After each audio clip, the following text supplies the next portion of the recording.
Whee! Hi. I'm going to be narrowcasting a little bit with this one. This is not a video about Steven Crowder, really. It's a video about freedom of speech and what that means and how to protect it. And when I say that, maybe you think you know what I mean. A lot of people have a certain take on this subject. The idea that, although we may not like Steven Crowder's shitty behavior, we must defend his right to perform it on YouTube, lest they crack down on us later. If we demand YouTube do something about harassment on its platform, we're handing over the reins of censorship to an evil corporation. That is not my position. That is actually the position I intend to rebut with this video. That received wisdom, I feel, is naivety disguising itself as cynicism. It takes for granted a lot of things that complicate that simple narrative, namely that YouTube already has that horrific power, already wields it against us, and doesn't benefit when we demand that they use it to protect its users. But let me just step back for a second and explain the situation to the 2 or 3 not extremely online people in the audience who might not know what I'm even referring to. Steven Crowder, the living meme right-wing comedian, is currently under fire for a small selection of the extremely homophobic comments he's made over the years. And by under fire, I mean the subject of some pretty even-keeled criticism. On May 30th, Vox columnist Carlos Maza wrote a Twitter thread detailing some of the harassment he has received at the hands of Crowder's fans, after Crowder made some pretty fucking gross comments about him, repeatedly, over the course of several years. Crowder has called Carlos, quote, a lispy queer, an anchor baby, and told him he's been given a free pass for being a crappy writer because he's gay. Maza has been doxxed by Crowder's fanboys and, all around, been made to feel pretty unsafe by YouTube's refusal to enforce its own rules against harassment. YouTube's response was indelicate. They decided that Crowder's direct targeted harassment of a gay man on their platform was uncomfortable, but ultimately permissible. As an open platform, it's crucial for us to allow everyone from creators to journalists to late-night TV hosts to express their opinions within the scope of our policies. Opinions could be deeply offensive, but if they don't violate our policies, they'll remain on our site. That's interesting to me. It makes me wonder if YouTube's harassment policies are publicly available and directly contradict what they're saying. And oh, hey, would you look at that? They do! Content or behavior intended to maliciously harass, threaten, or bully others is not allowed on YouTube. Now, I get it. This is a pretty fine line. Who knows the exact moment that gentle mockery and joking around turns into bullying? I don't know where the boundary is, and I think there are a lot of edge cases we could have a debate about. But this isn't one of them. Violence, filth. Okay, so the little queer could eat his chips all nonchalantly. It's code for rape, Mr. Queer eating chips on the Vox channel. Chip, chip, chip, chip, but you can eat just one. Like dicks. This is what Mr. Gay Vox wants to do. Mr. Token Vox Gay Atheist Sprite with surprisingly flaccid chest considering how thin he is. It is. If this is not bullying, then the word bullying doesn't mean anything. This is so cut and dry. What would he have to do to be more of a bully than this? Like, threaten to take Carlos Maza's fucking lunch money? YouTube's definition of bullying that they themselves offered in this very same document is behavior intended to humiliate someone else. So, I think it definitely is intended to do that. Also, it also violates their rules against hate speech, which include using stereotypes that incite or promote hatred based on any of the attributes noted above, one of which is sexual orientation.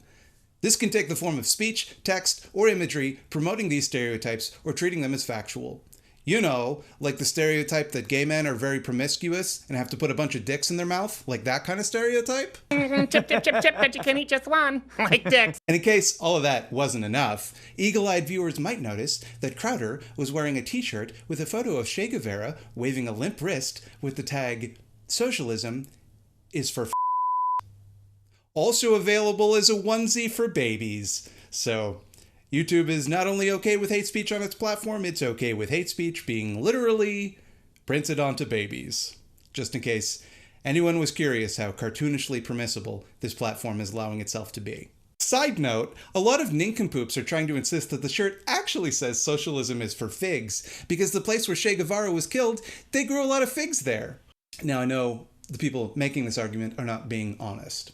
But let's just nip it in the bud and point out that were they actually saying figs, they wouldn't censor the word figs, you absolute diaper clowns. Don't worry though, YouTube sprang into action when they were criticized for this and decided to demonetize Steven Crowder's channel. A harsh punishment, to be sure, one that YouTube typically reserves for LGBTQ content. They've been demonetized for years, and they don't have thousands of dollars a year's worth of grifting merchandising opportunities like Crowder does. Also, they don't get their monetization back if they just stop selling their homophobic shirts. Also, they don't deserve to be demonetized because they're not being hateful. They're being LGBTQ, which is normal and cool. The punishment that YouTube devised for bigotry against LGBTQ people was to treat the bigot like LGBTQ people, except less severely. So, happy Pride Month, everybody. Look, they made the play button a rainbow. Our heroes. There, that's the basic thing that happened. You've probably already heard about it. That's what it is. Look, Crowder is a ding-dong. He will do as a ding-dong does. Mazza doesn't actually place the blame on Crowder. He places it correctly on YouTube. And I'm not disappointed in YouTube, not because they did anything right in this situation, or even did anything like not completely chowder-brained. I'm not disappointed because I would never in a million years expect YouTube to behave any differently than it's doing right now. Their policies in terms of service aren't put in place to protect vulnerable people. They're public relations memos that disguise their complete disinterest in their users' safety behind hand-wavy nice ideas that make them sound like an institution that gives even a single solitary shit about you. They do not. They are our enemies. And I don't mean simply the enemies of LGBTQ plus people and their allies, though, to be clear, they are, and that alone would be bad enough. I mean they, like any other business under capitalism, are not designed to provide a service or to enrich the lives of their customers. They are designed with the singular focus of extracting the maximum profit humanly possible and will pursue that goal no matter the cost to anyone else. YouTube is a plundering machine. I don't expect them to look out for our best interests or to behave according to any sort of coherent ethical standard beyond their immediate self-interest. YouTube is not our ally in this or any fight against oppression because, like any power structure in capitalism, it benefits from that oppression and always will. They can monetize that oppression. They can use that oppression to generate value for themselves. When people resist that oppression, they can monetize that too. Ain't life grand for them? And all they have to do to keep people from being pissed about it is every once in a while say that they're going to reevaluate their policies or make a statement about how intolerance is not welcome in the community, and hapless dumb fuck liberals will heap praise upon them. After all, intolerance is the result of a few bad eggs like Crowder. It has nothing to do with the systems and businesses that profit from those bad eggs. Suffice to say, I thought YouTube's response was predictable. But something that surprised me, something that made me pretty mad actually, was a common reaction I saw from a lot of leftists on Reddit. They argued that if we allow YouTube, a big evil corporation, to censor Steven Crowder, they'll abuse that precedent to come for leftist channels next. If we allow them to silence voices we don't approve of simply for violating their rules and direct targeted harassment, they'll come for us. Therefore, we must continue to allow this abuse as much as it may pain us, and outcompete it with our superior, tolerant ideas. First they came for the bullies, and I was not a bully. That take is bad. I hate this take. I will now demonstrate the problems of this take, thereby eviscerating it with facts and logic. YouTube does not need an excuse to demonetize leftist content. YouTube, the company, a subsidiary of Google, a subsidiary of Alphabet, a subsidiary of Nintendo, owns YouTube, the website, the platform, where you're watching this video right now. They make the rules, they enforce the rules, and nothing, literally not a single goddamn thing they do with it, is within our control. When it comes to what happens on YouTube, they have all of the power, and they can do whatever they want. Now, that sucks donkey ass, but it's reality. Let's say I'm John YouTube, the Chief Entergagement Officer of YouTube. I decide that, you know what, all of these commies are cramping my style. They're not worth the measly little ad revenue they bring in because they might inspire the proletariat to rise up against us and take my cool website and make it better for everybody, and then I can't make any money from it. They don't need and aren't going to wait for an excuse when they feel that leftist content is too dangerous for their bottom line, and make no mistake, that day will come. They'll just do it. They won't justify it. They won't admit they're doing it. They'll just make some changes to their TOS and then just delete willy-nilly, and you can bet your buns it won't generate angry statements from the media or Ted Cruz about how we have to protect freedom of speech. There won't be a backlash. It's a perfectly safe thing for them to do. See, what you have to understand is that the right-wing outrage machine is finely tuned to protect all manner of abusive ding-dongery. These astroturfed phonies come together in rhetorical lockstep, not because they understand the importance of solidarity better than the left does or whatever, but because they're all funded by the same few rich ghouls. They all have the same few pet causes. There is no leftist billionaire equivalent pumping out like Marxist agitprop because billionaires have no interest in destroying the mechanisms by which they became billionaires. So when Crowder finds himself in a bit of a pickle and he's being criticized by leftos, he has a bunch of other powerful media figures and outlets that have a vested interest in protecting him. If, say, Sean Skull came under similar criticism, there are no magazines or advertisers that give even the slightest shit.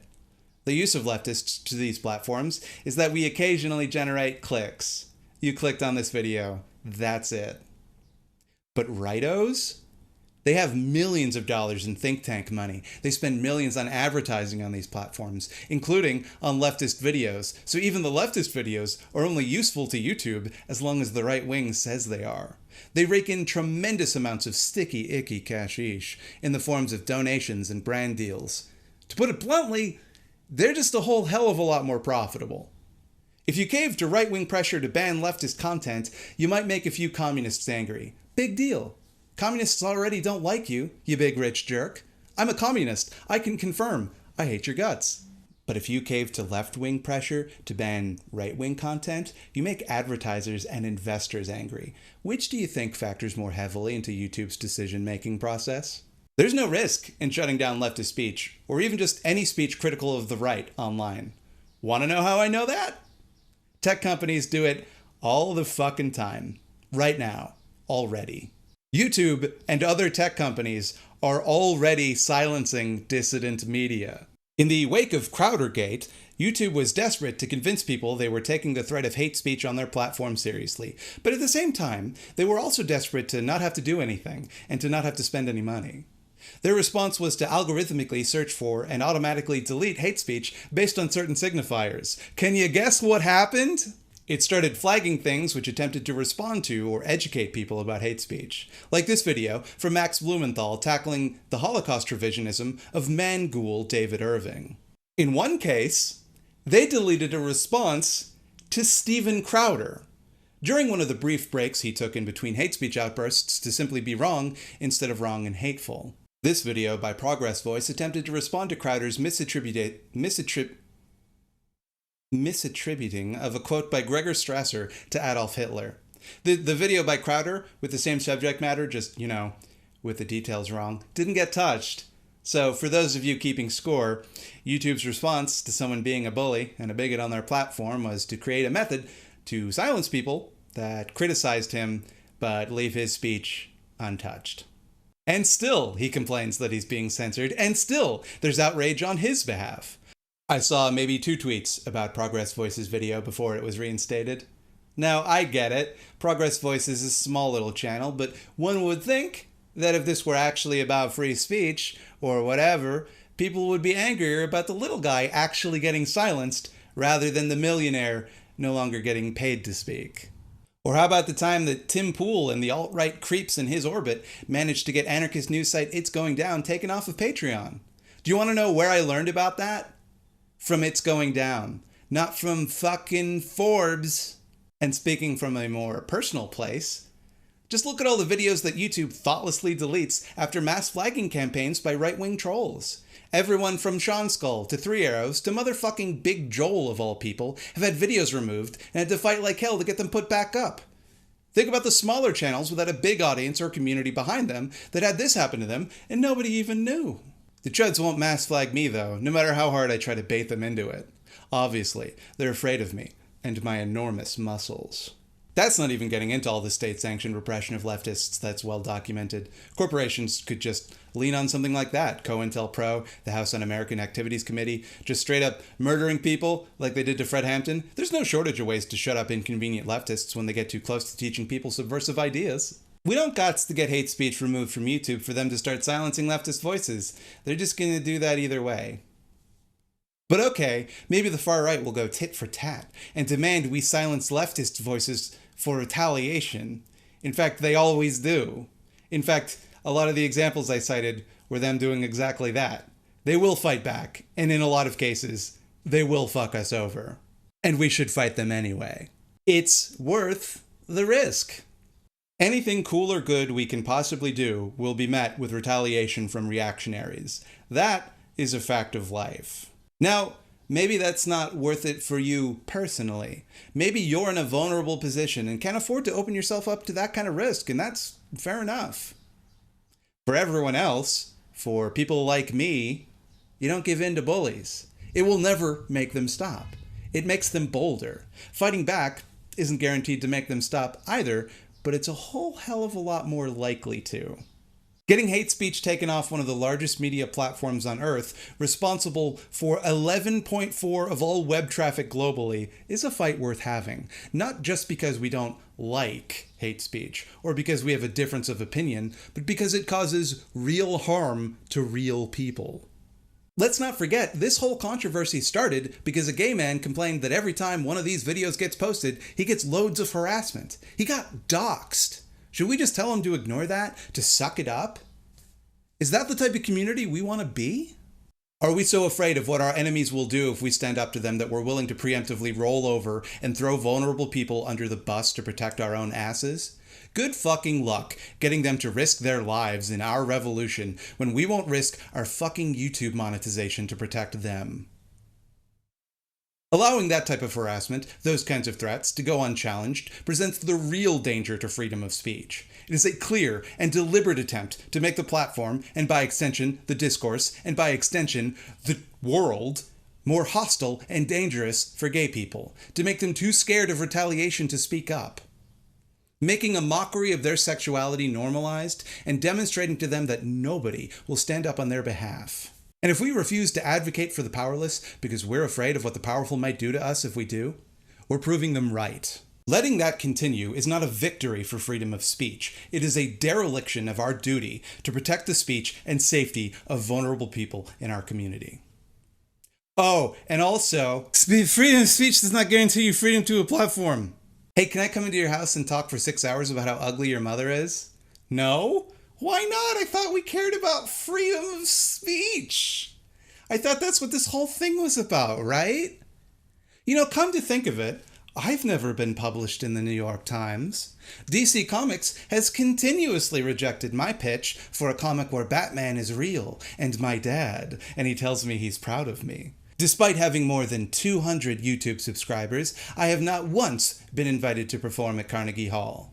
None of these institutions have platformed me. Am I being censored?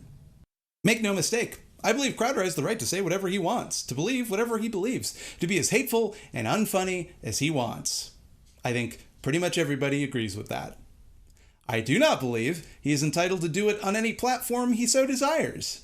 I do not believe we owe it to him to allow him to amplify his messaging with whatever tools he wants to use.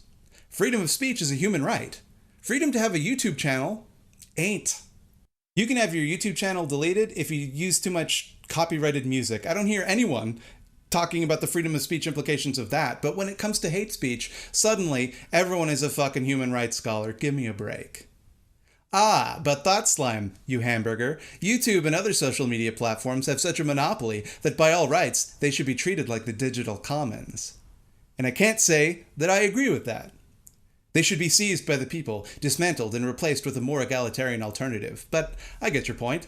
Yes, big companies like YouTube do sort of resemble a digital commons, and removing one's ability to use them is like kicking somebody out of a public place, like, say, a public park.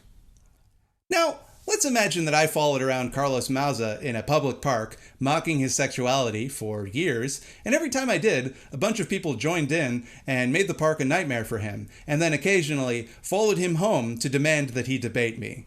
People would be within their rights to try to get me banned from the park, because I'm making the park unsafe for other people in the park.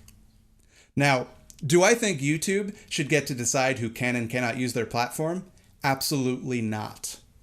But right now, they sure do get to control that, and if we don't keep constant, immediate pressure on them to use that power in ways that are safe for us, they'll just do whatever they want to do. Whatever they judge to be best for their bottom line, and that sure as hell ain't gonna be good for us.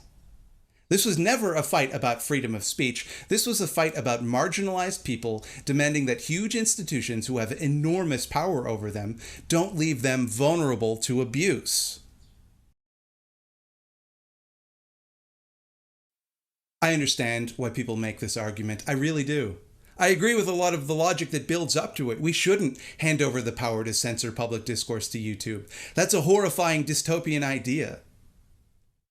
But that ship has sailed. They have that power, and they've had it for a long time.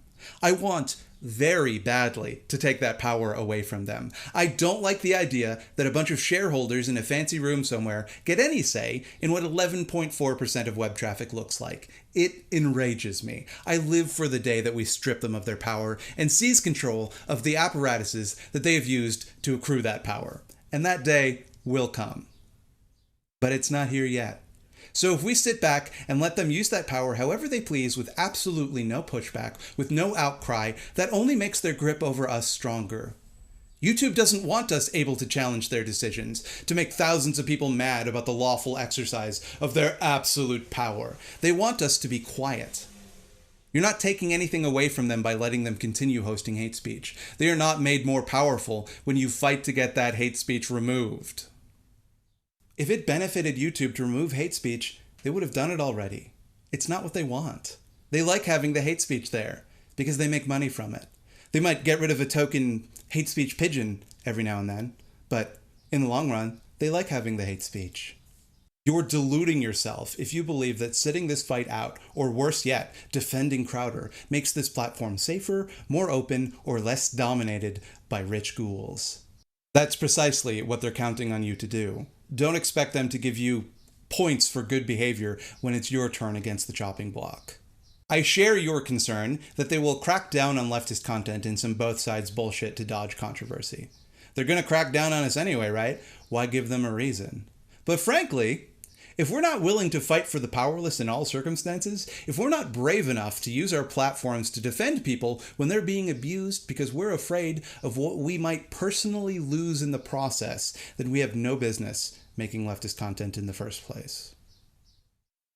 Oh, and I guess I should just say this. Everyone who disagrees with me is a Nazi, and hate speech just means any speech I don't agree with. There. Have fun, comment section. Just go to town. Pretend I meant that. Have a blast, you little scamps. Hey everybody, I hope you're not too mad at me after this video. If you're not mad, why don't you head on over to patreon.com/thoughtslime, where people go to give me money for this. You can also like and subscribe to the channel, and you can click the little bell icon. That's going to tell you when the videos come out. That's a thing YouTube does on its platform. It's another good decision they made. You can catch me live streaming every Thursday at 8 p.m. Eastern Standard Time. Trying out some different games nowadays. Tried Baba Is You, didn't like it. Liked the game, didn't like playing it on stream. Because it made me look foolish. I hope I didn't say ding dong too much in this video because I don't want it to overstay its welcome.